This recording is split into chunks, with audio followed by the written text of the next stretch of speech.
बाबा रामदेव ने मोदी सरकार को खरी खोटी सुनाई, बोले घपले बंद करो नहीं तो मुझे प्रदर्शन करना पड़ेगा। देखिए पूरी वीडियो। हिंसा अराजकता के वो रास्ते खोद रहे हैं तो कहा, जरा सुनिए। चारों तरफ देश में हंगामा है। रामदेव बाबा की बातें अच्छी लगी, वीडियो देखते रहिए। छोटे छोटे स्कूल कॉलेजों से बच्चे निकल रहे हैं कि हमारे यहाँ टीचर नहीं है, हमारे यहाँ लाइट नहीं है, हमारे यहाँ पानी नहीं है, हमारे यहाँ शौचालय नहीं है, हमारे यहाँ टीचर है तो किताबें नहीं है, किताबें हैं तो टीचर नहीं है, टीचर है तो पढ़ाई में नकल हो जाती है, कहीं पेपर लीक हो जाता है और पेपर। मुझे रामदेव बाबा की बातें अच्छी लगी, वीडियो देखते रहिए। बोर्ड एग्जाम भी दे लिया तो 10वीं 12वीं के जो एग्जाम के मार्क्स वो कहीं जुड़ते ही नहीं है।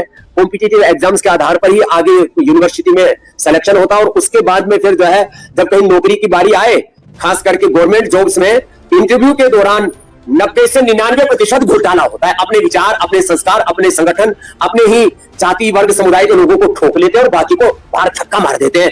ये बहुत ही अपमानजनक है, ये लोकतंत्र के खिलाफ है, ये न्याय के भी खिलाफ। एक तरफ हम कह रहे सत्यमेव जयते यतो धर्मस्ततो जये, हमने शासकीय उद्घोष बना दिए और वहां जब किसी को इंटरव्यू की बारी आती है तो 10 में से पहले से तय करके और पैसे लेके 25-50 लाख 1-1 करोड़ रुपए की रिश्वत लेकर के फिर भर्ती करते हैं। अब ऐसे ही आंदोलन करना पड़ा तो देश कैसे चलेगा? इसलिए भाई सुधर जाओ, नहीं तो देश में आंदोलन और ज्यादा भी हो सकते हैं। आंदोलन के नाम पर मैं अराजकता, अनार्की का समर्थक नहीं हूं, लेकिन भाई ये बात तो जरूर है, देश में घपला भी बहुत है।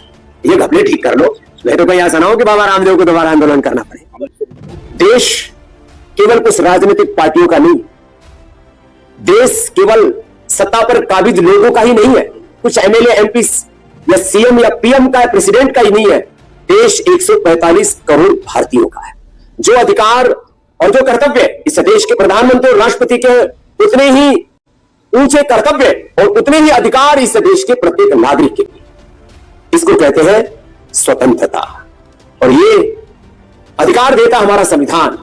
भारत के सभी नागरिक देश के संवैधानिक, लोकतांत्रिक, मानवीय, नैतिक, आध्यात्मिक मूल्यों का पालन करके इस तरह का आचरण करें कि भारत का नागरिक विश्व का श्रेष्ठतम नागरिक हो, भारत की करेंसी विश्व की श्रेष्ठतम करेंसी हो, भारत की अर्थव्यवस्था दुनिया की श्रेष्ठतम अर्थव्यवस्था हो, भारत की शिक्षा और चिकित्सा व्यवस्था विश्व की श्रेष्ठतम शिक्षा और चिकित्सा व्यवस्था हो, भारत के लोगों की जीवन पद्धति, भारत के लोगों का चरित्र विश्व का सबसे ऊंचे चरित्र के रूप में दुनिया में जाना जाए। इसको कहते हैं एक भारत श्रेष्ठ भारत का निर्माण, एक स्वस्थ, समृद्ध, संस्कारवान, परम वैभवशाली, विकसित भारत का निर्माण। ये मात्र सपनों से नहीं होगा।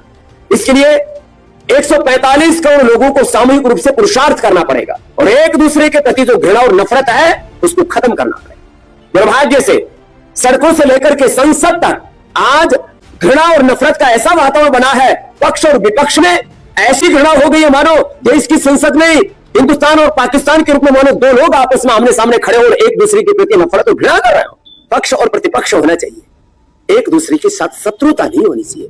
देश का संविधान और देश का लोकतंत्र, देश की संस्कृति, संस्कार और सभ्यता हमें यह सिखाती है। सत्ता पक्ष को विपक्ष से इतना प्यार करना चाहिए माता पिता के समान, ये लोकतंत्र है। और विपक्ष को, जो सत्ता पक्ष है, उसको यह मानना चाहिए कि देश के चुने हुए लोग हैं, हम इनका अनादर ना करें। तो दोनों को ही थोड़ा हाथ आगे बढ़ाना पड़ेगा और एक दूसरे को गला लगाना पड़ेगा। बाकी तो मिलोनी पिलोनी को हम जानते हैं। कुछ खुरापाती लोग हिंदुओं में भी है, कुछ खुरापाती लोग मुसलमानों में भी है। ये चारों तरफ जो खुरापात करने वाले लोग हैं ना, इन सबको संविधान और लोकतंत्र के दायरे में इतना भयंकर दंडित करना चाहिए कि किसी की हिमाकत ना हो एक दूसरे के प्रति घृणा और नफरत फैलाने का। धिक्कार है उन लोगों को, लानत है उन लोगों को, कलंक है वो भारत के नागरिकों के नाम पर जो एक दूसरे से घृणा और नफरत करते हैं, राजनीतिक तौर पर नफरत करते हैं, जातीय तौर पर नफरत करते हैं। ब्राह्मण, क्षत्रिय, वैश्य, शूद्र, दलित, आदिवासी, वनवासी, हिंदू, मुसलमान, सिख, ईसाई, जैन, बौद्ध एक दूसरे के सामने ऐसे बैर विरोध के साथ खड़े हो गए मानो एक दूसरे के खून के प्यासे हो। देश में ये सारी नफरत की दीवारें हमें तोड़नी होंगी। 80वें स्वतंत्रता दिवस पर देश के लोग ये संकल्प ले, फूल डालो, राज करो, भेंट डालो और भारतीयों को तोड़ दो, इस देश को खंड खंड कर दो।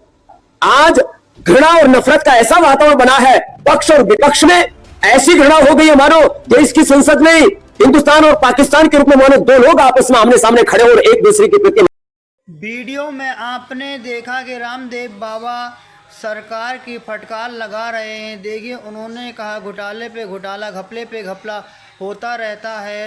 देश में आम नागरिक हो या पीएम हो सीएम राष्ट्रपति सबको बराबर सम्मान मिलना चाहिए। ये देश 140 करोड़ की जनसंख्या है, इसमें भेदभाव नहीं होना चाहिए। स्टूडेंट परीक्षा देते हैं, लीक हो जाती है, जो कुछ लोग पास हो जाते हैं नकल करके, लेकिन वो रिश्वत देके नौकरी प्राप्त कर लेते हैं। आम इंसान को नौकरी नहीं मिल रही, इसलिए देश में कोई विकास नहीं हो सकता। ये भेदभाव बंद करो। विपक्ष आपस में इस तरह लड़ता है जैसे हिंदुस्तान पाकिस्तान की लड़ाई हो रही है। आप वीडियो में अपनी राय दीजिए और वीडियो को लाइक और शेयर कीजिए ताकि दूसरे लोगों के पास भी पहुंच जाए। अच्छा किया रामदेव बाबा ने अपने मन की बात कही। ऐसे ही मन की बात बड़े लोगों को कहनी चाहिए, तभी सरकार के कान खुले रहेंगे।